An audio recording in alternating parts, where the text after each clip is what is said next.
Chinmay Vibhuti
Very good evening and pranam to all. Thanks to Sri G. Lakshminarayan for giving me this opportunity. In yesterday's initial discourse on chapter 3 of Bhagavad Gita by our beloved Professor Mahadeva, my takeaway is very briefly. 1. You don't have to study all Shastras to understand what is what, but study Bhagavad Gita because it represents Sara Shastra, Sara Sangrama. It is Saransh Moksha Anduranam, which is in the same Bhagavad Gita that we can have the Saransh of all chapters.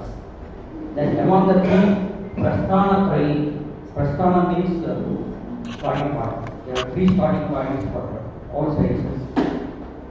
Brahma Sutra, first one is Upanishad, second Brahma Sutra, and third Bhagavad Gita. It is Bhagavad Gita which is easier for understand, while the former two are tougher and toughest respectively. Understanding the meaning of Bhagavad Gita or any Shastra is better than mere reading or reciting.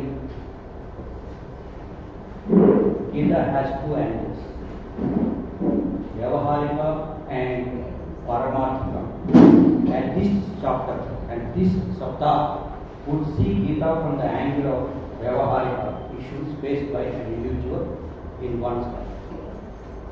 Juxtaposed by Jiva, Jagat and Ishwar, answers would be pursued for seemingly easier but really difficult questions faced by an individual. Like, who am I and what I am supposed to do on this act. Nobody can run away from working as long as one lives. People lost sight of the meaning of work, and that is the reason why people get easily bored in their life and work. Today everybody is discussing about sustainability, but long before Bhagavan Krishna, whom we may call the greatest social scientist of his era, highlighted in his Gita the three dimensions of sustainability: environmental, financial, and social sustainability. Any karma for yoga leads to stress, which in turn leads to diseases. Chapter 3 of Gita addresses the nature of meaningful work, our approach to work, role of yajna to solve the issue of sustainability, our inherent nature and relationship to work that we do, and major leadership area, how to avoid being victim of the situation. Our professor gave a bird's eye view of all the slokas of chapter 3 from Arjuna's question to Sri Krishna onwards till Sri Krishna's detailed response. We are all blessed to be here, and our beloved professor set the tone and context for chapter 3 by giving a brief on chapter 2, touching the value of action over knowledge.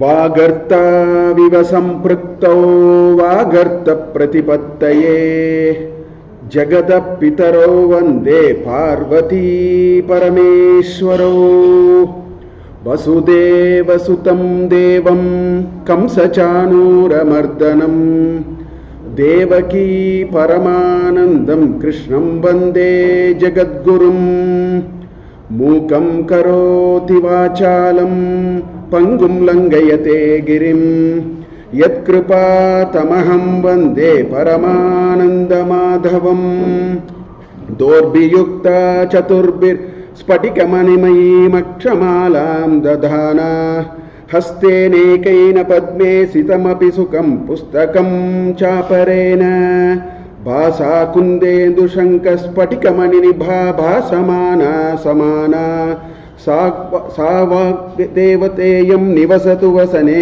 सर्वदा सुप्रसन्ना सदाशिवसमारम्भां शङ्कराचार्यमध्यमाम् अस्मदाचार्यपर्यन्तां वन्दे गुरुपरम्पराम् पार्थाय प्रतिबोधितां भगवता नारायणेन स्वयं व्यासेन ग्रथितां पुराणमुनिना मध्ये महाभारतम् अद्वैतामृतवर्षिणीं भगवतीमष्टादशाध्यायिनीम् अम्ब त्वाम् अनुसन्दधामि भगवद्गीते भवद्वेषिणीम् Om.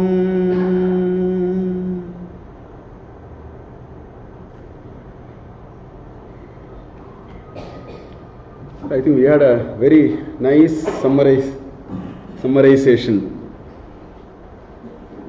of yesterday's broad issues. There are two questions, two people have given some questions. I will quickly go over it. The first question is about Dhyanam. So I will read the question so that we have the benefit of what is the perspective. Different people give different views about Dhyanam. Kindly enlighten me whether the following views are correct. Mere Shravanam with concentration, Ekagrata, is Dhyanam. That is one view. Mere chanting of God's names with awareness is Dhyanam. Doing work without any expectations and offering the same to God and accepting the result as God's gift or prasada itself is Dhyana. A karta, a bhokta. Whether Shravanam is possible without Dhyana. So all these are a set of views. I think Dhyanam is a method, because if you remember in chapter 6 of Bhagavad Gita, Arjuna asks, Chanchalam hi mana Krishna pramati balavadridam tasyaham nigraham manye vayoriva sudushkaram.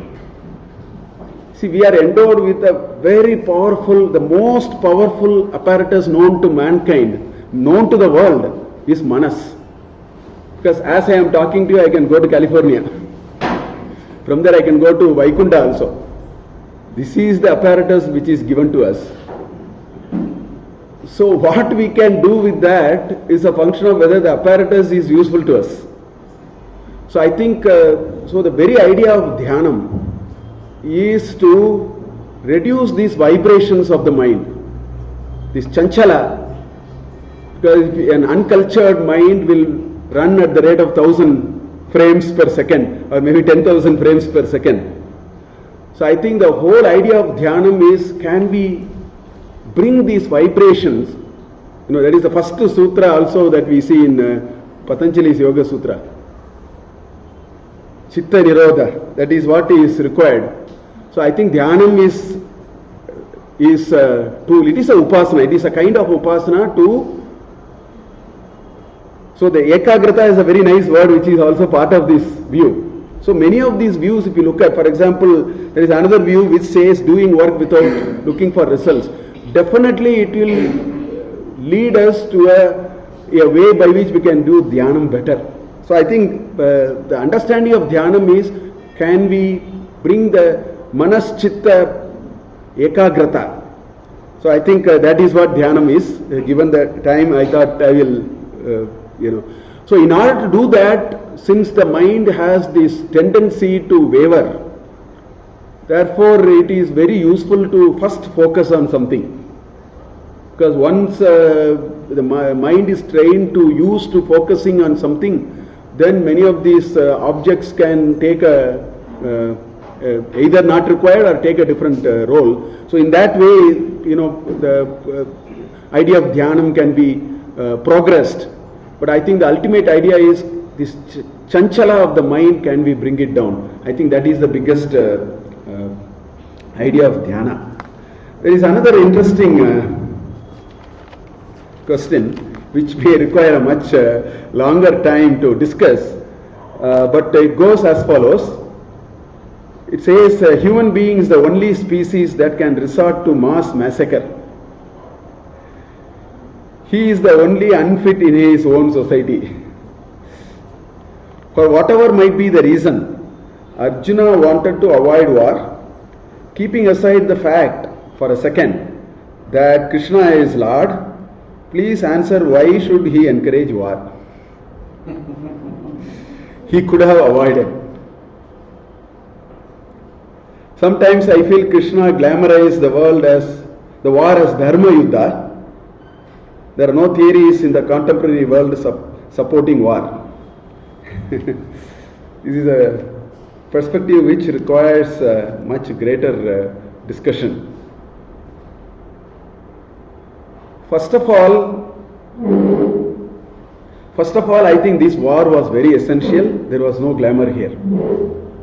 I want to just quickly give an episode from Aranyakanda, from Ramayana. When this Ravana came to the Janasthana, he wanted to take Sita away, and he asked Maricha to be the Maya Maricha, come as a deer. The same Maricha came in Ayodhya Kanda. He was ferociously fighting Rama. But the Maricha who came in the Aranyakanda was not the same Maricha. He was a transformed person. While he was very happy to be killed by Rama. Valmiki, if you read, you will find this. He was very happy to be killed by Rama. So on that part he had no regret. But he had a regret that this Ravana is doing something which is blatantly wrong. See, there are two sargas, I think, in which he counsels. In one sarga he counsels. He says, don't do this. This is not good. And he goes on to give several reasons why he should not do. There is one very nice thing he says. He says, if one poisonous snake gets into a freshwater lake, which is used by the community, it's a village, there is a nice, that is the only source of water. This poisonous snake got into this lake. He says two things. First, the snake has to be taken out. It's very important. It's a dharma sukshma actually. Don't bring a see, dharma, there are what are called, ahimsa paramo dharma. That is sadharana dharma. Nobody says it is wrong. Ahimsa paramo dharma is very, very important. If you use that rule, this snake cannot be taken out of this lake, first of all. Then there is a Vishesha dharma, there is apad dharma. Dharma is not very simple. Dharma is not at all simple. Application of dharma is not at all easy. So therefore, Maricha says that you have to take, please understand Ravana, this poisonous snake will be taken out. Don't have a second doubt on that.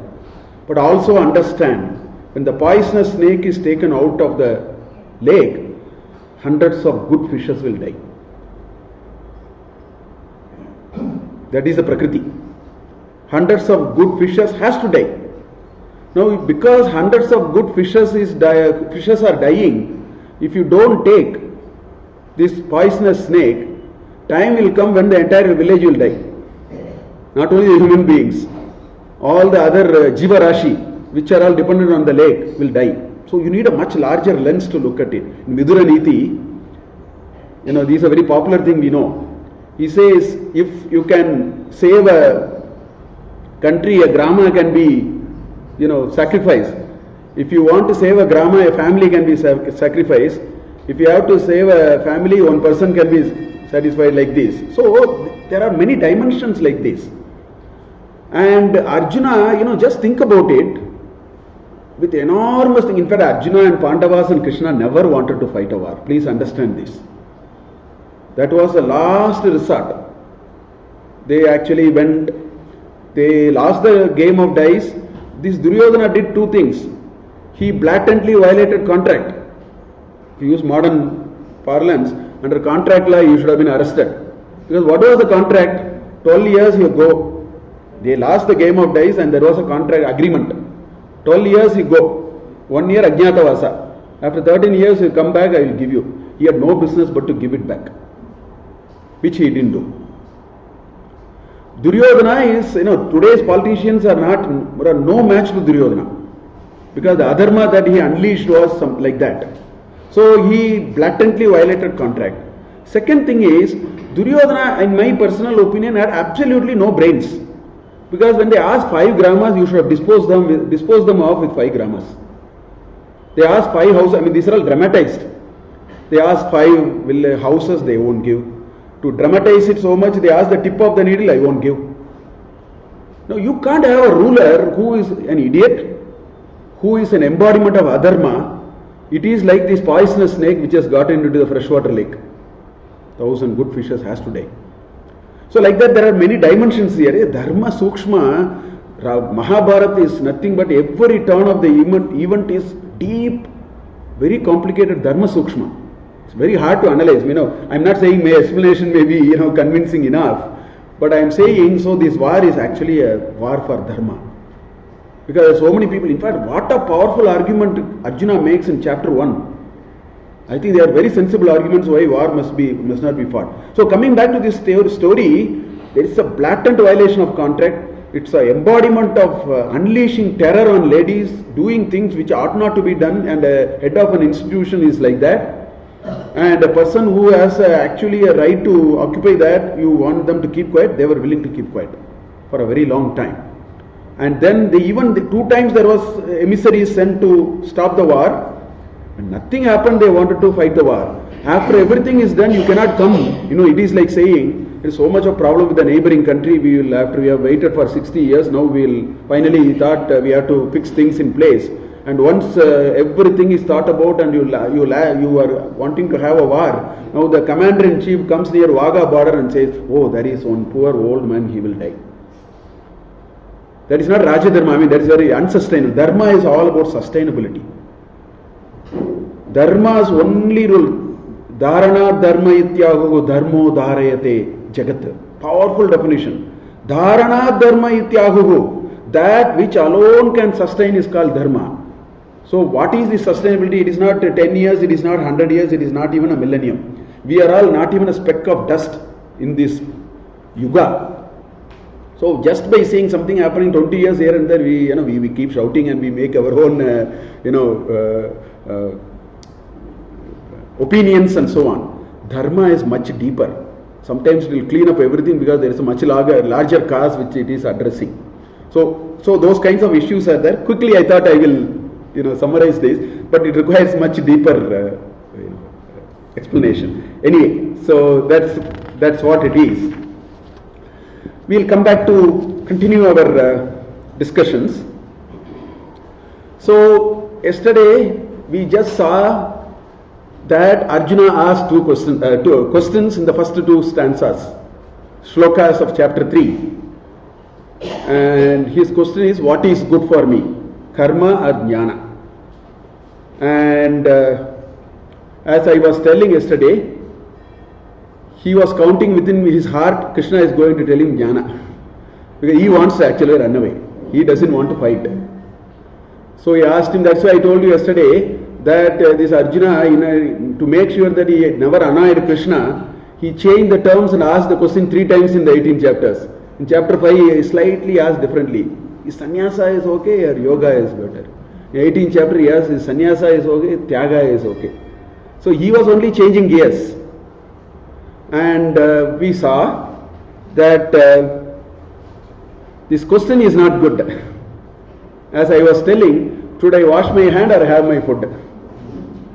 So it is that kind of a question. It's an inappropriate question. Because it is not an either or choice as Arjuna thinks. The path of karma and the path of jnana is not either or at all. Although sometimes I was relating how in our personal life we have a similar kind of situations where we also think like that. So the question is, who should pursue jnana? So in order to convince Arjuna that it is not an either or question, Sri Krishna has to now convince him that it is not either or, which means now he has to say who should pursue jnana. And then do you have all those prerequisites? Very, very important, because this sannyasa which he uses in the 5th chapter and in the 18th chapter, in some sense it is to give up. Giving up is not at all easy. It's all easy to talk about. In fact, yesterday I was mentioning a devotee went to Ramana Maharshi and said, can I give up everything and be aloof, doing nothing? So Bhagavan smiled at him and said, try for some time. Chumma irundu par. In Tamil he said, Chumma irundu par. Be like that for some time and see what happens. The point is, jnana requires a certain preparedness. So without preparedness, jnana is not going to happen. So Arjuna wanted to go for, look at another thing, in Bhagavatam if you see, there are 2 very interesting things. Bhagavad Gita and Bhagavatam we put together. Arjuna wanted to renounce activities. Arjuna is interested in renunciation, and Sri Krishna painstakingly used 700 shlokas to bring him the other side. That's what Bhagavad Gita is about. Work. Get into the thick of the world. Evolve. That's what he was persuading. But in Bhagavatam, in Mahabharatam also, you'll see at the end, before the, Swarga Arohana Parva, the Musala Parva. In Musala Parva you will see, it's a short Parva, I think it's 5 chapters. There what happened before Krishna's departure? All that happens. just before that, he calls Uddhava. And to Uddhava he said, give up all activities. That is the advice he gave. Same Vyakti called Sri Krishna painstakingly tells Arjuna, don't go for renunciation. But he calls Uddhava, says, renounce everything and go. You think of Maya, Mayeva, a very similar shloka like what you see, Mana Adhaya. You have that shloka in chapter 12. Same similar shloka is there in Bhagavatam, where he says, you think of me and then renounce everything. So if you look at this, it clearly shows there is some sense of preparedness before we talk about jnana, before we talk about sannyasa and so on. So that is the issue that we have in start. So with this, let us see how Krishna. So the question is there. Question is not appropriate, maybe not intelligent enough. Therefore, Sri Krishna took chapter 3, 4 and 5 to sort it out. He talked about Karma Yoga in chapter 3. He talked about Jnana Yoga in chapter 4. Then this same question was revisited. Wonderful ideas of how you should understand when you are ready to move from this position of Karma Yoga to Jnana Yoga, which you find in chapter 5. So that is how he has done. So we'll see how he starts this whole discussion. Shri Bhagavan Uvacha Lokesmin Duvidha Nishtha Pura Prokta Maya Nagha Jnana Yogena Sankhyanam Karma Yogena Yoginam. So Sri Krishna disposed this question with a very short answer in this shloka. So Loke, Asmin Loke Pura Prokta Maya. He said, it was told by me long back. Maya Pura Prokta Kim Prokta Asmin Loke Dvivida Nishtha. There are two. Nishtha, in some sense, is a lifestyle, is a way of living. It is a way of living. He says, I have long back suggested two ways in which we can live, two lifestyles, so to use today's word if I have to use in English. Hey Anaga. See, Agha is Papa or sin. So Anagha is an adjective for Arjuna. Oh, sinless. Hey Arjuna, I have long back shown a twofold path. He says, Jnana Yogena Sankhyanam and Karma Yogena Yoginam. So for those Sankhyas, who are all those who are after that ultimate knowledge.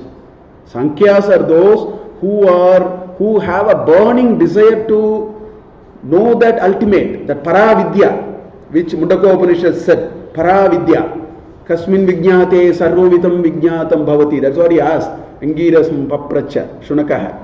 So Shunaka asked, Shaunaka, he asked, what is this ultimate knowledge? By knowing it, I will be known of everything. So he says, in the world there is Paravidya and Paravidya. That Paravidya, that ultimate Vidya, those who are very desirous, burning desire to know it, they are the Sankhyas. So for them, Jnana Yoga. Then he says, for yogis, who are yogis? Yogis are those who are in the path of overpowering their world of duality with them. Samatvam yoga uchyate is that's what he said in chapter 2. How do you get that samatva bhava? Our ability we have to win the world of duality first. World is full of duality. That's what Krishna said in the 14th shloka in chapter 2. Matra sparsastha kauteya sitoshna sukha dukkataha agama paino anityaha tam titikshasva. Titiksha. Develop the sense of equanimity. Those who are in the process of mastering this world is full of duality. You can write a big dictionary of Dvaita. Good, bad, I like him, I don't like him. This is okay, this is not okay. Success, failure, happiness, sadness. Whole world is full of dualities. But I very jokingly say, this buy one take one free is not at all a new thing. This is Vedanta. You ask for sukha, dukkha will be given. You ask for sukha. See, how strange we are. We are asking only for sukha. But you know, the Prakriti says, Ishvara says, you ask for sukha, I will give you sukha, but buy one take one free. So now you know how to handle both. So yogi is one who has mastered the art of being in the world of Vyavahara but still not affecting me. So for them, I am specifying something called Karma Yoga. So he says that there is something, a path of Karma Yoga and a path of Jnana Yoga. I have told these two. So now it is implicit by saying this, he has still not told what is your prescription for you. So he needed 3 chapters to say that. But to answer him, yes, there are 2 lifestyles, 2 nishtas are there, Jnana Yoga and now. So clearly this Karma Yoga and Jnana Yoga are not either or. And they are, one is a prerequisite to the other. There are many ways we can understand. We have to, with Sukshma we have to see. If you take the entire Vedic literature, Brahmanas, Mantras, Brahmanas, Aranyakas, Upanishads, if you take the entire repository of the 4 Vedas, what you will find is there is a Karma Kanda, there is a Upasana Kanda and there is a Jnana Kanda, roughly. But surprisingly or not surprisingly, what you will find is 80% of the mantras are in Karma Kanda and Upasana. The Vedanta is a small portion at the end of all these Vedas. So what is it actually saying? It is saying that a bulk of our self-evolution is related to karma. Bulk of our this Vyaktitva to flower into a full-blown personality which can have that liberation, that ultimate joy, that ultimate mumukshutva that we are looking for, and the moksha is but a small part. It is preceded by a very big part. So even that itself is suggesting to us that karma is a prerequisite for jnana. It's very, very important. So that itself is saying that. That's why, I am reminded of this shloka in Viveka Chudamani. He says, Chittasya shuddhaye karma, natu vastupalabdhaye, vastu siddhi vicharena, na kinchit karma koti bihi. It's a nice, it's 11th shloka in this 580 shlokas. At the very beginning, Sri Shankaracharya puts a few important principles before he starts into a discussion. So he says, Chittasya shuddhaye karma. So why there is so much emphasis on karma in the Veda, or even Krishna is in Bhagavad Gita is pushing so much of this work and work. Next few shlokas are going to expand it in great detail, which we will see. But the point is, Chittasya shuddhaye karma. The greatest contribution that karma can do is to make us a karma yogi. And who is a karma yogi? Chitta shuddhi. Mind must become like spatika. Our thoughts must become like spatika. Crystal clear, without any stain. And Krishna says that will happen only through work. Otherwise it is not possible. That's what Shankaracharya also says. So he says, Chittasya shuddhaye karma, natu vastupa labdhaye. You don't get that ultimate liberation through karma, but then this is required. This is very, very important to do it. So therefore, this question, do I need karma, do I need jnana, is not a good question. A better question could have been, under what condition I will get jnana? And have I satisfied all those conditions? And if I have satisfied those conditions, please allow me to pursue the path of jnana. This much he should have asked. But then as we know, Bhagavad Gita is not a conversation between Arjuna and Krishna. It is a proxy for us. They are putting our problems on the table. It is war and all that you keep aside. Everything that is being discussed, we can connect. So this is our dilemma that we have to resolve.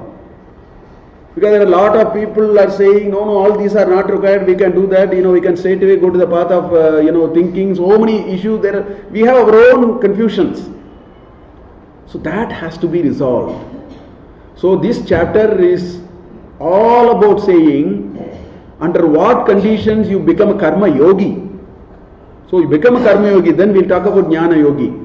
So that is the subject matter which Sri Krishna is going to take us through this chapter. So this shloka puts in place a quick answer, very concise answer, just to tell him there are two things, but I need to explain to you in great detail. So you need to ask, are you a jnana yogi or karma yogi? In fact, there are people who complicate it with, you can say, no sir, is there a bhakti yogi, is there a raja yogi? Then you can say, there are so many different types of yoga, including a power yoga and all that. So let us not get all those here.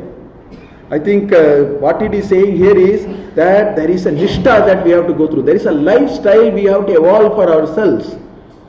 And once you are clear about a relationship between these two lifestyles, many of Arjuna's questions will go.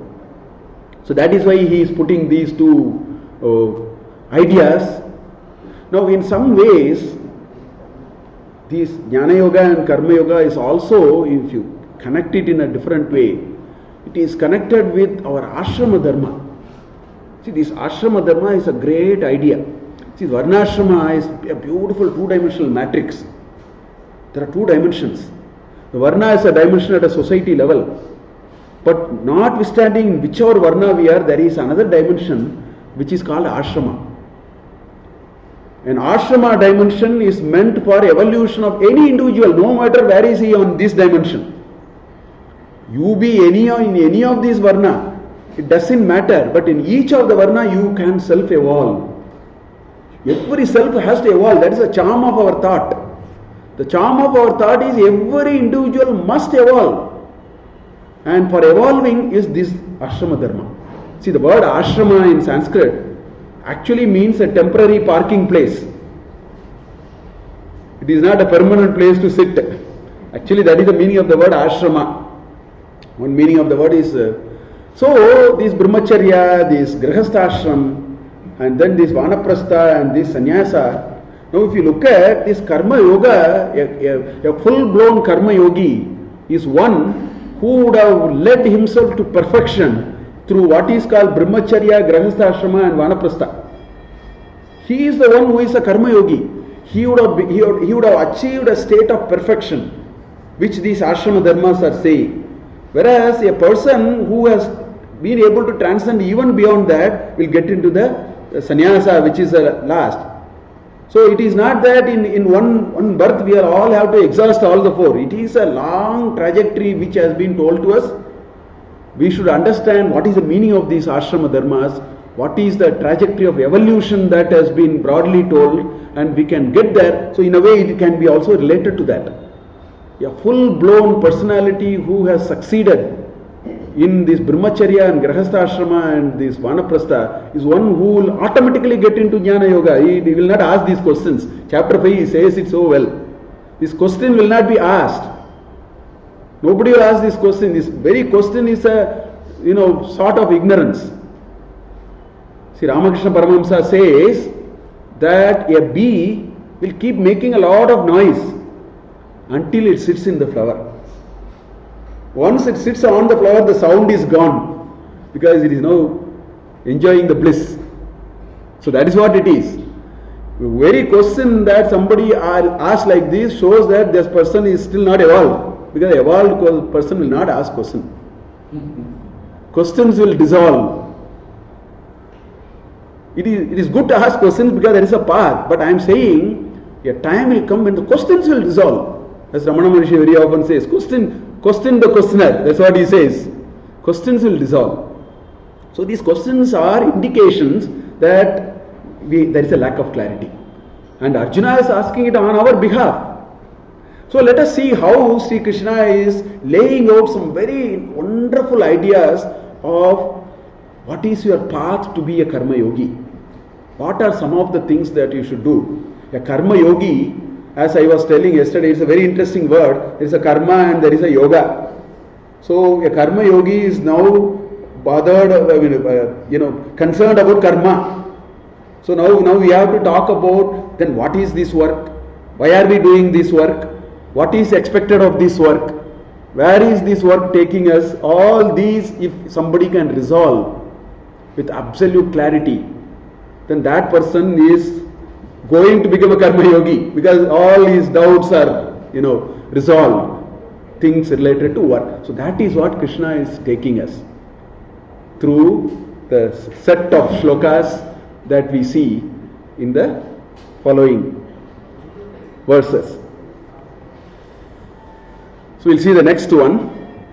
Na karmanam anarambhat naishkarmyam purushoshnute na cha sanyasanadeva siddhim samadhigacchati. It's a wonderful shloka. There is no better way to so concisely explain what should we expect out of work. This shloka so beautifully explains that.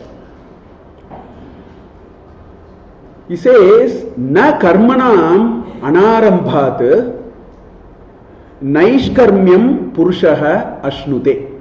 That's the first line. There are some beautiful words, naishkarmyam. So, what is this naishkarmya? So, some people may think this naishkarmya is a state of not doing work or state of inaction or something. Personally, I don't think like that. Naishkarmya is what I call as a state of worklessness when you are working. An experience of worklessness as though I have not done any work. In fact, in chapter 4, there is a 18th sloka where he articulates it so well. He says, karmani akarmaha yaha pashyet, akarmani chakarmayaha sabuddhiman manusyeshu. There is a shloka like that. Naishkarmya is a situation in which, let me explain it in some detail, but I am quickly putting things on the table. Naishkarmya is a state, a mental state of worklessness. That is what he says. So he says, without starting work, without engaging in work, you can never reach a state of a mental state of worklessness. What I mean by that is, work will not bother me anymore. What is this mental state of worklessness? It means work will not bother me anymore. This is the pinnacle of achieving perfection in doing work. The ultimate goal for us to, when we engage in work, is work should not bother me. Work bothers me in every conceivable way. I do a small work, somebody does not say thank you to me. I am very upset. In fact, there are several varieties on that. I do a work which is not good, but I think I have done a great work. But then you are not acknowledging, I am feeling very upset. So that is foolishness. Second variety is, I really did a good work. I did a very, very critical work. You did not thank me. So I am upset. Sri Krishna says even that is foolishness. In chapter 13 he says, there is a nice 20 values he talks about in chapter 13. Amanitvam, adambitvam, ahimsa, kshanti, rarjavam. So this is manitva. So we have all kinds of problems. People are not recognizing my work. People are not acknowledging my work. Or these are all one type. Another type is, I worked with some expectation, it didn't work out. I am upset now. And I am upset so much that I find blame with everything including God. See, as human beings we have a very nice attitude. When success comes, you own everything to yourself. I did it. My match in Oval in 1970. He played his last test match in Oval in 1990. And he was so successful in that first tour. I think 1,000 runs in a calendar year or something, all that. He was very successful. I have read about his first tour. I have seen his last match in the Oval. The Sunil Gavaskar of 1970 was not the Sunil Gavaskar of 1990. In 1990, for him, cricket was more or less a philosophy or almost a religion of high ordeals, high values. I could see it, the way he was talking, the way he was hanging the boot one day. 1970 he was not like that. He was, he wanted, that's the feeling. He wanted to be very productive, get more scores, be very famous. That was not the Gavaskar when he retired. So what Krishna is saying is, without starting, so if Gavaskar hangs the boot, the world will take note of him. If I say I am going to hang the boot, people will laugh at me. Karmananam anarambat. Karmanam anarambat, what Naishkarmi? If I announce tomorrow, I have decided to hang my boot, no more cricket, people will admit me in Nimhan straight away. This is utter foolishness. What I am trying to say, work will teach us. So there are a few things I thought about. When I thought about the shloka, what will happen if we start doing work? This is the question. What will happen if we start doing work? I felt when you start doing work, a few things will happen. First of all, we will become more and more wiser about the work. I am coming to a very mundane level. I start from there. We will become better and better about the work. You call it as knowledge, you call it as expertise, you call it know-how, whatever you want to use. Even a person who doesn't know anything, if we start doing the work, he will become a little wiser. So his understanding of the work will become better, which may bloat his ego and all that can happen. That's a different issue. But if we keep on doing the work, variety of work on which we develop expertise, we will become much wiser about ourselves also. Think about this. It's not only that we are wiser about the work, we will become wiser about ourselves. I can do this, I cannot do this, I am capable of doing this much. You may tell others or not, that's a different issue. There is a certain wisdom which will develop about us. These are inevitable. At a very low level I am talking. Doing work will evolve an individual. That's the point I want to make. The evolution can be in a material plane to begin with, but the evolution can travel. It will travel sooner or later. So after a long time of diligently doing whatever work we are doing, few things can happen. We can become an expert in what we do. Okay? We can put realistic value to what I do. That sense of realism will dawn in all of us. Definitely it will dawn in all of us. For example, I must tell you, the first exam I gave when I was 28 years old as a professor, I realized that my paper was, I set a paper for 90 minutes. I think it required about 120 minutes. That showed my inexperience. Today, if I give a talk or if I give a lecture, if I write a paper, I am on dot more or less. I know this is all will go in this 1 hour. How did it come? I mean, all of us, I am using my profession to give an example. All of us develop our own understanding, expertise, realistic value to what we do. So, not only in that, in our life, all these engaging in the life is also work, please understand. So, the wisdom of life will improve, the realism in life will improve. We call it as grey matter, whatever you want to call. And a person who is able to get the right attitude to work and then keep going, he will also become philosophical about work. He will understand work as a deep philosophy, not as something which gives me a little bit of here and there and so on. That's why in chapter 4, in the next chapter, Krishna said, Sarva karma akilam partha jnane parisamapyate. He said all work will lead to knowledge. So all work can lead to knowledge can be understood in a Vyavaharika plane as well as in a Paramarthika plane. This is what I am trying to tell you. Work, whatever work we do, must evolve us. So what is he saying here? Na karmanam anarambat naishkarmam purushaha ashnude. What he is saying is work. That is the only way you can evolve. You cannot be saying I will sit, do no work, spend my 60, 70 years like that. You will be good for nothing. You will have neither worldly wisdom, nor you will have any wisdom of anything. Wisdom starts with worldly wisdom and then it moves to higher planes. So that is why he says that Naishkarmya to me is a state in which work does not bother me anymore. Work is like a philosophy. It doesn't bother me anymore. I will do work for the sake of work. I do work Because kartavyam iti karniyam. Kartavyam iti karomi. I am doing because it has to be done. I do because it has to be done. That's a very different plane. We have a problem. We are not able to do like that. So if you come back to our normal understanding, in many of us, you go and ask any of the youngsters, you ask a little age group of 25 to 45, 50, you ask, what is your goal in work? Why are you working? What is your goal? They will say faster promotion. They will say I need acknowledgement of sorts. Promotion is one kind of acknowledgement, of course. They will say I want better salary, I want a very important position, I want importance, I want... These are all running in the minds. I am by no stretch of imagination saying all these are not required. I am not at all saying that. I am saying these are required. The most important thing that I should ask is, I work for 20 years, 30 years. Have I evolved as an individual? What has happened to me as an individual? Not as a manager, not as a professor, not as a housewife, not as a father, not as a mother. They are all kartavyamiti.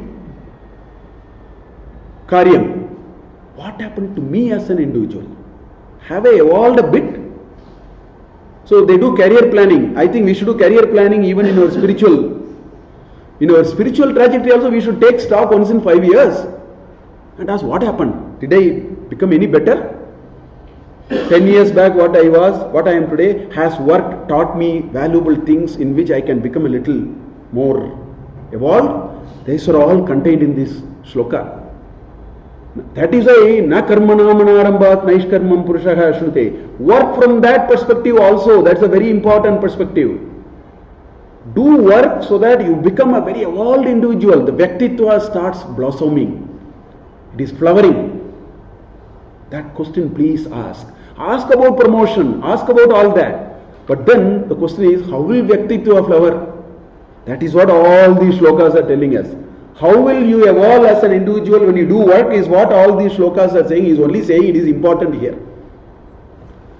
And that's why he says, Nacha sanyasanadeva siddhim samadhi. By running away from work, you have lost an opportunity for self-evolution. By running away from work, if I lost an opportunity for self-evolution, then what siddhim are you going to, what is this achievement that you are going to have? No achievement. Not possible. By just trading off, spiritual growth with a material growth, you cannot, replace one with the other. I very jokingly say, if you amass so much money, the only thing you can do is you can die on a golden cart. It's much easier because you can afford. That is okay. That is one dimension, but one cannot replace the other. Every individual, yesterday I talked about it, every individual must evolve. That's why we are born. Janma after Janma, we are on that trajectory. Let's become more aware of it and understand. Krishna is telling, please understand, work is one dimension with which only you can evolve. So that is all. That's what he is saying here. So the message he is saying is, by giving up action, by giving up work, you have lost an opportunity to become better as an individual. Don't do that. By giving up work, you can never become better. You will become inferior. So that is what I think is the crux of this shloka. So he says, don't give up work. Work is the greatest possibility to evolve. That's what he is saying here. Nahi kakshit kshanamapi Jatu tishtatya karma krite karyate hyavashak karma sarva prakriti jair gunaihi. So in the earlier shloka 4, he said, don't give up work. You lost an opportunity to evolve. That's what he said in shloka 4. Now in this shloka, let us see what he is saying. First of all, he is saying, such a possibility does not even exist. That's what he is saying here. Nahi kaschit kshana. See, kshana is 10 power minus 4 second or something. Correct technical definition of kshana is a fraction of a second actually. So he has gone to that level. Na kaschit kshanam api. Not even a kshana. Jatu tishtati akarma krit. Nobody can say to himself that I will be without doing anything. You can't even be like that even for a kshana. That's what the first line says. So by that, what is he saying? In the earlier shloka he said work is the only way by which you can evolve, don't give up work. Now he is saying, don't even think you can give up work at all. It's not possible.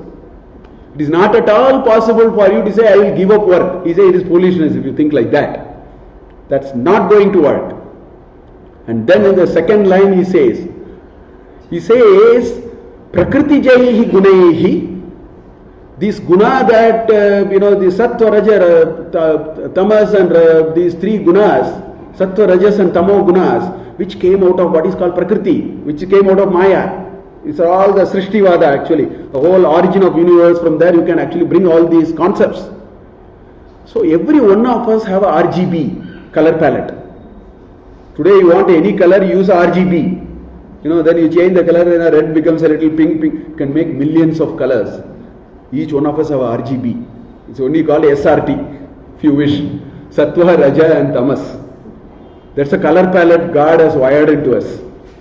The world of multiplicity is SRT. Prakriti jaihi gunaihi.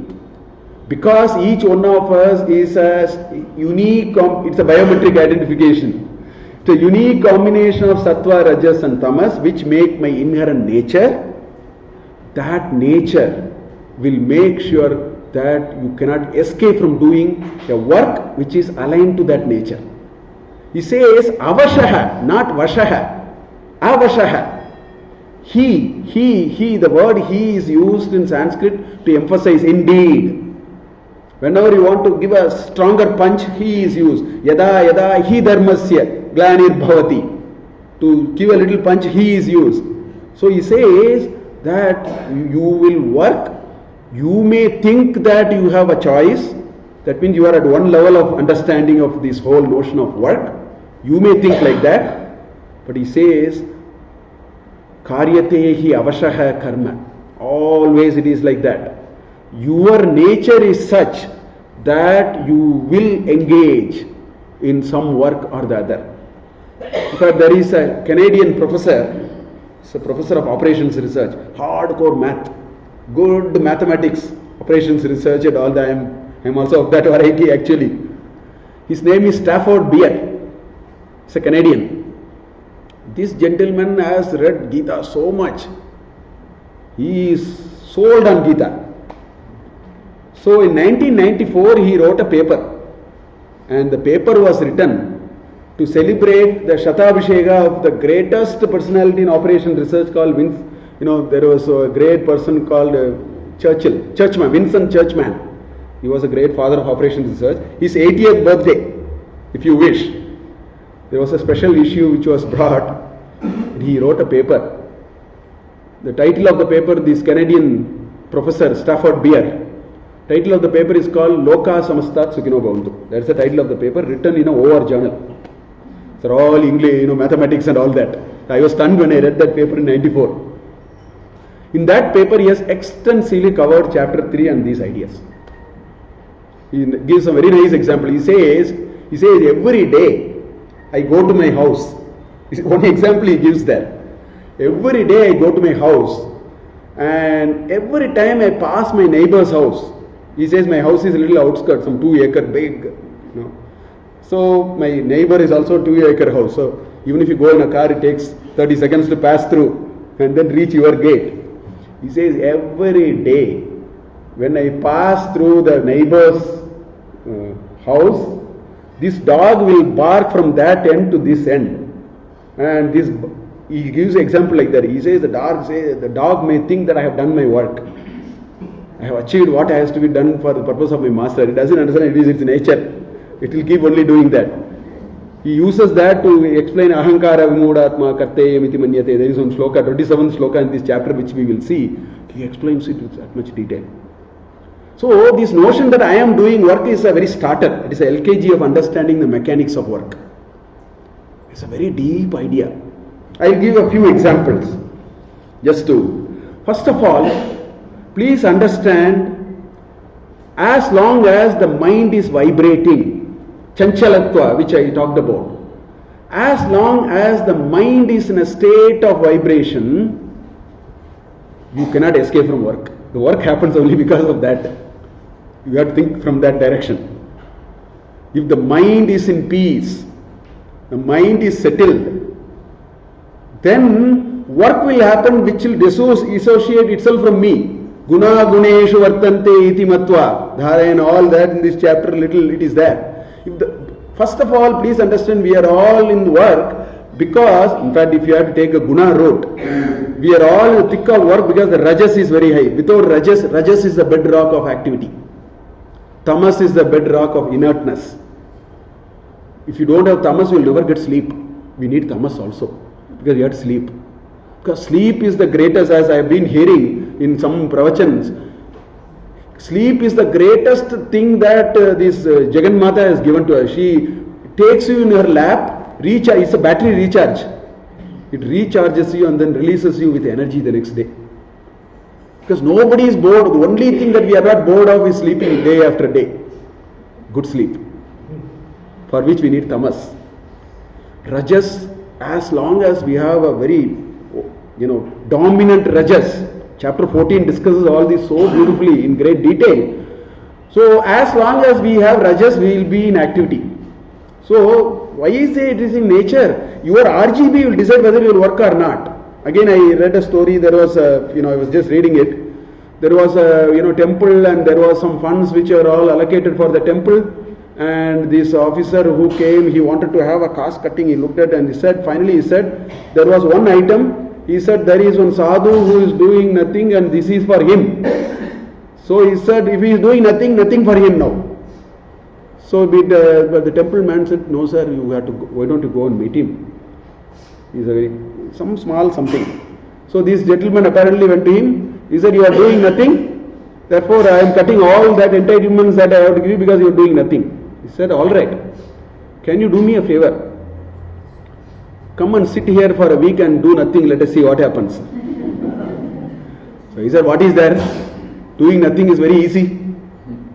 So he sat there. After half an hour, he started looking at what's happening here. So he started more or less trying to explain somebody, don't do all that. Swamiji said, no. You are supposed to do nothing. Sit here. Don't do nothing. After 2 hours, he couldn't sit. He got up and said, please leave me, I am sorry. No, in a very jovial way I am saying, but what I am saying is, each one of us have a nature. I mean, we know all that.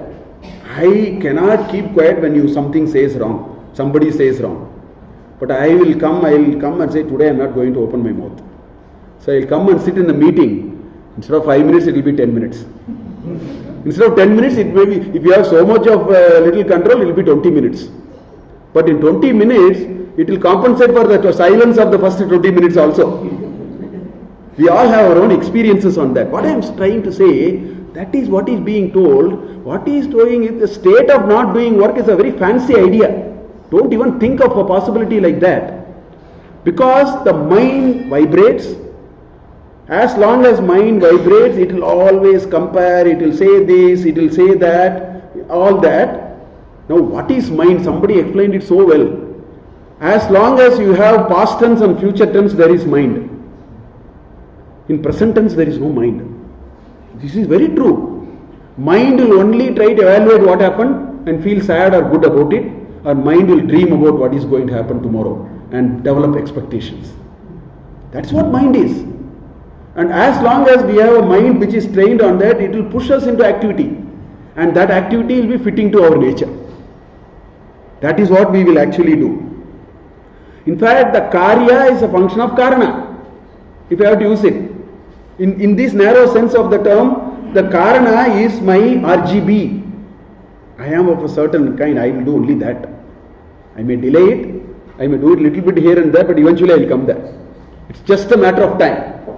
You cannot escape from that. That is what he is saying, that it is prakriti jaihi gunaihi. These gunas actually in a way drives you. We think, we are making our own decision. No, that is the reason I told 65 of us are coming and sitting here. We could have done 1 million things. We We could have watched a TV serial, we could have played a game, we could have spent time with my grandchild, I could have spent time with my friend, I could have, taken a thing and then go and see something and come back. Something is pushing you into a certain thing. Because there is a certain orientation of RGB which is all dictating moment by moment what we are doing. We are not able to see it, but it is there. If you start seeing it, we will start tweaking these three dials. Because for that we know to know what will happen if R is more and G is more and B is more. Chapter 14 of Bhagavad Gita gives all those ideas in great detail. So that's what he is actually saying here. And I am reminded of this beautiful shloka Shankaracharya wrote, what is called Dakshinamurti Ashtaka.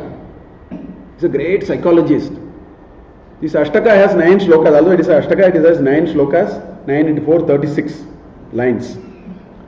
In fact, many of his shlokas you see, Dakshinamurti Stotra, there is no Dakshinamurti there. It's all nice ideas. He'll simply use the Dakshinamurti Namami, something he'll use. There is no description of the god or anything. Most of his shlokas are like that. So he starts this Dakshinamurti Stotra with the first line. Vishwam Darpana Drishyamana Nagari Tulyam Nija Antargatam. It's a beautiful statement. He says, Vishwam Darpana Drishyamana Nagari. This world is like a Darpana, mirror. This world is like a mirror. And what do you see there? Nija Antargatam. Bahiriva Udbhutam. He says, the vyavahara that you do in the world is you are seeing yourself in the world. That's what he is saying. Vishwam Darpana Drishyamana Nagari Tulyam. It is equivalent to that. But you know what it is? It is a way by which you express yourself in the world. So you are mirroring yourself. That is why I talk to a set of people whom I like. And why did I like? Because my Prakriti said this is what I should like. We call, in modern English they use the word wavelength. Or chemistry, biology, something they use. No? My chemistry is better, my biology is all that they are saying. That is what it is. All these are Prakriti Jai Gunaiji. So he says you will align only with what you are, and your world of activity is nothing but your mirror image. That is what he is saying in that shloka. That is what is being told here. So Krishna is saying here, you cannot give up action because it is not your nature to give up action. And the only thing then therefore we can do is we can align to the nature, change the nature over time. That is okay. If we think this nature is not alright, if we develop that sense of intelligence within us, self-reflection, then the nature cannot be removed, the nature can be modified. That's all you can do. So he has established 2 important principles now about work. Without work you cannot evolve. You cannot be without work also. So now the question naturally boils down to, then what do I do now? You are now telling me it is not possible to be without work. That is why he said in chapter 2, Karmanyeva adhikarahat ma paleshu kadachana ma karma pala hetur bhuhu. But then he said the last, mate sangastu akarmani. You cannot remain in the society without doing work. That explanation is here. The explanation for that last quarter you can find here. Why you cannot remain in the society without work? It's not your nature. You will pull yourself sooner or later. You are not going to keep quiet. In chapter 2, when Arjuna wanted to run away, 30th shloka to 38th shloka, there are 8 shlokas, in which very subtly he says, don't run away from war. You know what will happen? You will go. Then first thing Duryodhana will say, this fellow ran away. He is a coward. He ran away. That many possibilities I am saying. One possibility, Duryodhana will badmouth you all over the place. You thought Arjuna is a great warrior, nothing here. He is a fellow just ran away. He is a coward. Or amongst the other kings, they will say the whole, see, we have this peer pressure, call this peer pressure. No? So all the other people will say that, he is no great. We thought he is a great person.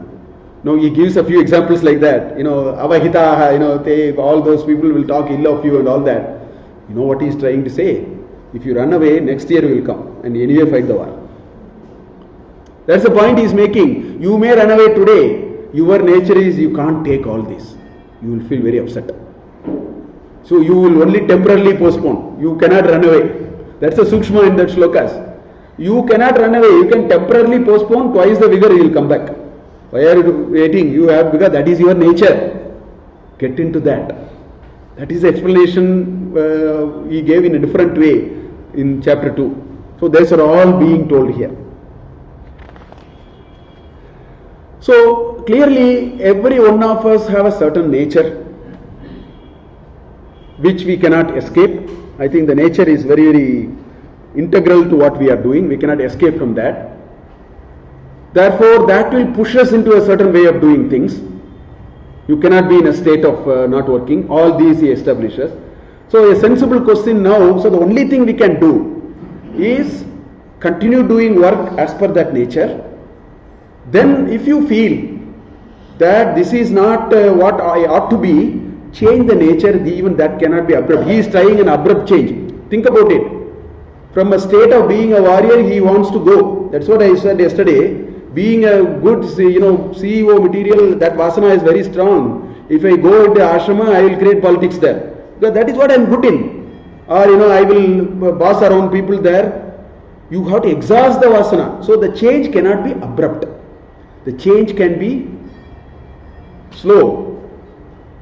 Shanai Shanaihi Uparamed, he said in chapter 6. And for that answer only he said Abhyasena tu Kaunteya Vairagya. Use Abhyasa and Vairagya. Change the trajectory. You can't change abruptly. So these are all the messages we have to get out of this shloka. We all have our nature. We can work around the nature. Because then you will ask, is it all I am? No. Your nature can be changed. But the change will be incremental. No change can be abrupt. It's a step change. Slow incremental change that can happen, and that for which you should know what type of change I should make. These satsangas can give us, our self-reflection can give us that ideas. So all that he is communicating through saying that prakriti jai gunaihi karyaha te avashaha. So we have to be very aware of this. In our vyavaharika also we should do it. In our paramarthika also we should do it. It's a change. It's a nature that we have to understand and then keep changing. That's only path for evolution, for which you need the work anyway. Then he goes on. Now then question is, what will happen if I divorce myself from my nature? That question can be asked now. You say all of us have a nature, but I will divorce myself from the nature. This is my nature, but I will do something else. What will happen if such a thing is attempted? So Sri Krishna is getting there. Karmendriyani samyamya yaaste manasa smaran indriyatan vimudatma mityacharasa uchyate. So now the next question that comes is, what will happen if I am misaligned? When I say misaligned, what I mean is, this is my nature, but I want to do that. I am a warrior, I want to be a sannyasi. It's a matter of convenience. I want to run away. Yesterday I said, occasions in life I want to run away. Going is not good in my family, going is not good in my office, going is not good in my neighborhood. I want to run. It's a matter of convenience in which you want to go away from you misalign yourself from your nature. That can happen. Krishna says, let us see what happens. So he says, karmendriyani, these karmendriyas. See, look at here, whatever we do in the world, whatever we do, the process is as follows. Signals have to come in from the outside world. It's called stimulus. And response has to happen. Whether you attend a meeting, you give a talk, you tell a stotra, you do something to somebody. This is the basic fundamental principle. You get stimulus, you get response. The stimulus comes through what is called Jnanendriya. Jnanendriya is the apparatus which picks up all the signals. I hear somebody saying, that's only a signal. Now I have to process to get upset or be happy. That's a different question. You have to matras, sparshas to count there. So he said these pancha tanmatras are in touch with the outside world through which signals will come. That is called jnanendriya. Now the mind will process and order this is to be done. That is executed by what is called karmendriya. So the world of action is done through karmendriya, for which an input is required, which is coming through jnanendriya. A processing is required, a CEO is required to dispose of the decision, that is the manas. The processing has chitta, buddhi and ahankara, which is a memory table, and then process CPU and all that. That's how it happens. So he says, you restrain your karmendriyas. When your mind is used to processing and giving an output in a particular way, that is your nature. Prakriti jayu gunehi. You think only in a particular way. You cannot think suddenly differently. Incrementally you can think differently. You are like this. So you are like this. So this is the way you should do. Now what you do is you restrain yourself from doing it. So karmendriyani samyamya yaha aste, that person remains in that state. But then his mind is not cooperating now, because mind is prakriti jai gunehi. So what it is doing? Manasa smaran. Manasa smaran what? Indriyarthan. Indriyasya artha, the raw material for indriyas, that is a world of objects, world of signals, world of entities, world of events which are happening around me, which comes through the jnanendriya. That's the indriyartha. So the raw material for the objects are still wired to my mind, because I am that nature. So I am thinking about it, but I am not executing like that. Why? Karmendriyani samyamya. I am restraining my organs of action, but my organs of knowledge and my organs of processing is not changed. I am thinking about it all the time. Okay? If such a thing happens, he says he is a vimudatma. First of all, he is a muda. He is a sort of an idiot in some ways, because he has not understood that the nature is such, misalignment will be automatically corrected. You cannot be in a state of misalignment for too long. It can be temporary. Now you want examples for that? There are plenty of examples. 5-6 days I am in a state of dieting. Monday through Saturday dieting. Sunday I will compensate all the 6 days. Because my desire to eat has not gone. Please understand. Doctor told me diet. Doctor told change your lifestyle. It's a heavy words they use. Lifestyle change is a lifetime of preparation. So all these doctors talk Vedanta very nicely now. They say lifestyle change is required, which means you have to train your mind. Lifestyle change is not jogging for half an hour. So dieting. Some youngsters also, I find them, they diet and then one day the balloon bursts. That day they really compensate. They say, let's get the hell out of it. This is what will happen. So these 6 days of diet is mithyachara. You are so weird. You are artificially doing something which you cannot hold for yourself. So I will maintain. This Ekadashi Vrata is another. All the time in Vrata I am thinking of the nice food, jalebi, this, samosas, and you have this parotas and all nice things all the time, thinking as bad luck would have it, you also have some of that also. So karmendriyani samyamya, manasa indriyani. So if you are not able to, that manasa part, if you are not able to address, then what will happen is 2 things will happen. I will actually either give up this upavasa, or I will eat without your knowing. Something I will have to do now. Otherwise it is difficult. Please understand, it is difficult. I have a genuine problem. I have to solve it. So that is what it is. So he says it is mithyachara, hypocrisy.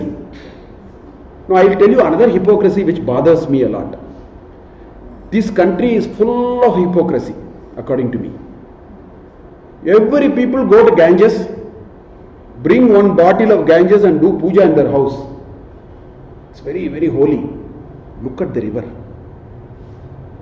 River is polluted to the core. When we go there, we contribute our part to pollution anyway. So we manage life, we manage experiences, value systems, ideas, what is good, what is right, everything in compartments. If you manage things in compartments, that is called misalignment. What is misalignment? Morning to evening I will say corruption spoils my country. Tomorrow morning I will go to Tahsildar's office and give 5,000 rupees. Sometimes we end up doing that. So this is the misalignment.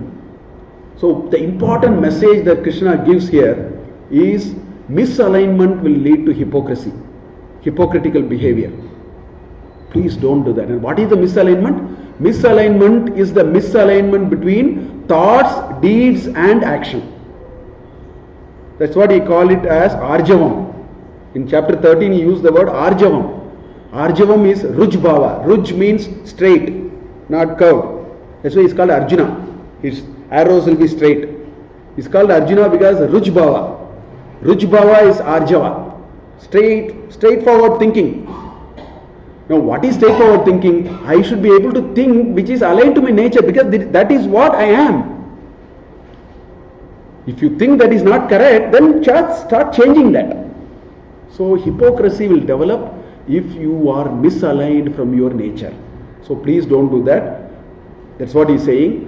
Work according to your nature because it is not only hypocrisy, sooner you will come there. That's why it is hypocrisy. You said you believed in it but you never believed in it. You ended up there finally.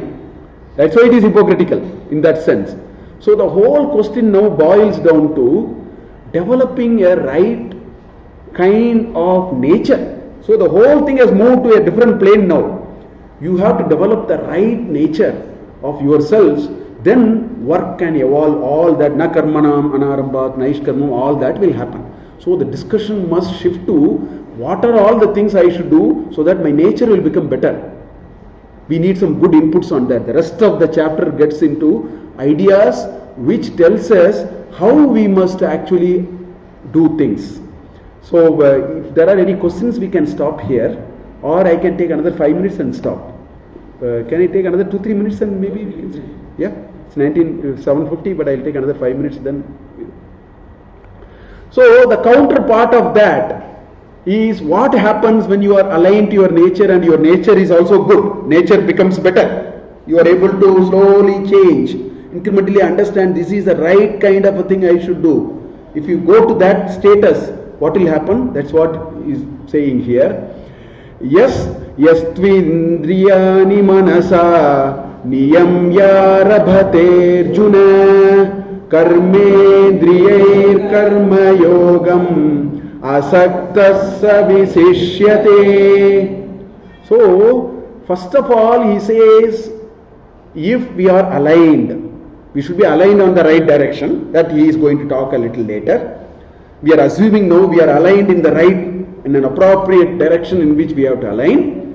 If you align like this, then what happens is the mind is pacified, the mind is reconciled now. The mind is reconciled. That's why manasa niyamya, indriyani manasa niyamya, which means as signals come from outside, you tweak your nature in such a way that you are able to reconcile to saying these things I should not bother too much. Things will come and go. Agamapayina anityaha. They will come and go.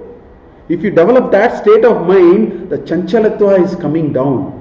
So manasa indriyani niyamya arabate edi arabate. Hey Arjuna, if you engage in work in which the outside signals does not perturb you too much, your mind is a little settled.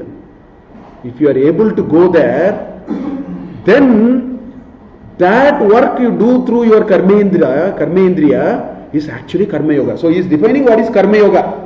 What is karma yoga? Karma yoga is one in which as you engage in work, the work and the related things does not bother me anymore. The mind is at peace. Manas samadhana. Mind is in a state of, nischala. Not chanchala, it's nischala. Which means events will not bother me anymore. Events will not affect me anymore. I have to do work, that's why I am doing work. This requires this response. Let me do that. This job requires this response, therefore let me do that. That is a very high way of evolving in doing work. He says if you do like that, he says that is Karma Yoga. That is exactly Karma Yoga. And Saha Visishyate, he is bound to excel. So excellence is not in terms of material gains. Excellence is that is friends, we have a peaceful sleep at the end of the day. Every day we have to have a peaceful sleep at the end of the day. I can't bother about things and have a struggle for sleep and then disturb myself. I should be able to say, I have done my work. I will sleep now. I am satisfied. I have that sense of fulfillment. That will come when Indriyani Manasa Niyamya Karmendriyehi Arabate. You engage in the world of work in which the mind says, let me be a little settled. If we able to go to that kind of a nature to which we can, develop ourselves, he says you will become a Karma Yogi. So now Arjuna has to ask whether he measure up to this. That is the question he has to ask. Is he measuring up to this? Is his mind bothered about events that are happening outside? If his mind is too much bothered about events happening outside, he is not yet there. He is still not yet there. No, some of these Ramana Maharishi's quotings are very interesting. Ramana Maharishi says, pain is different from suffering. Pain is a matter of chemistry and biology and your medicine. You take a knife and then tear my skin. It should pain. Blood must come. It should pain until the wound is closed. That is called pain. Should I suffer?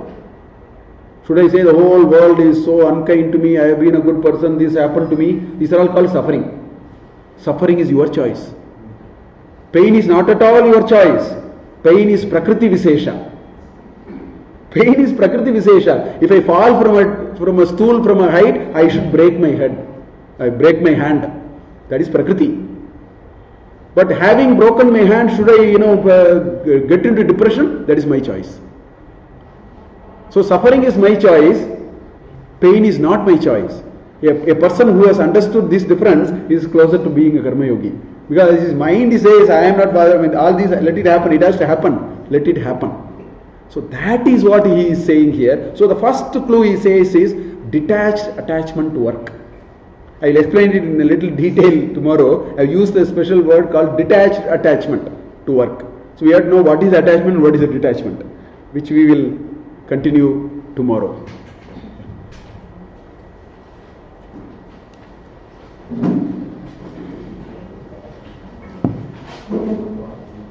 She wants to ask a question, so we will ask. Please put down your tag and your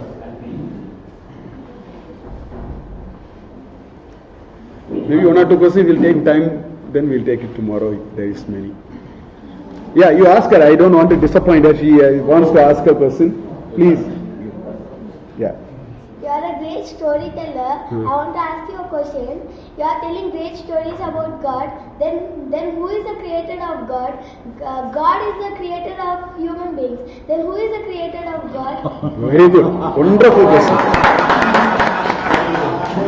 There is a nice story for that also. The creator of God is himself or herself. God is, we do not know whether God is he or she or it. But the creator of God, I'll tell you another story. Have you seen a spider? Yes. Do you know spider makes a nice web, no? Yes. Where is it making the web from? From. Its own body. Do you know that? It spits its own material. But the whole body is created by God. No, wait. So the spider created its house by itself. Do you agree with that? Who created spider? We'll talk later. Okay. The spider created its own house. It created its own being. Correct? In the same way, God created his own himself or herself, and then he created all of us. Understood? Wonderful. Very nice.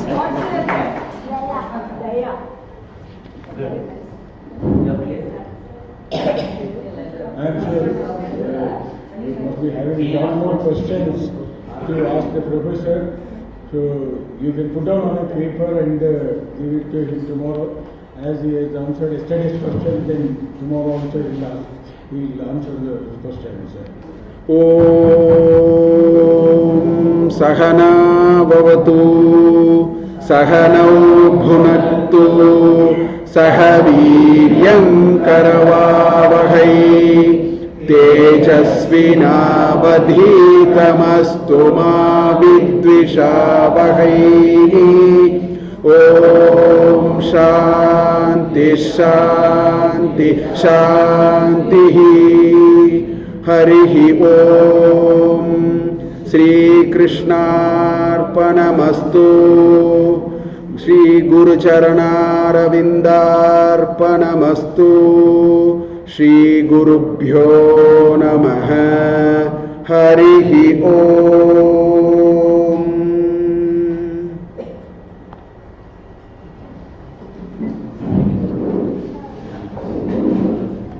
Tomorrow's going to do the summing up of today's talk tomorrow before Professor Kulkarni suggests your class. Okay? So now we have a prasada, and tomorrow also I request all of you to come by 6:20 so that we start the session at 6:30.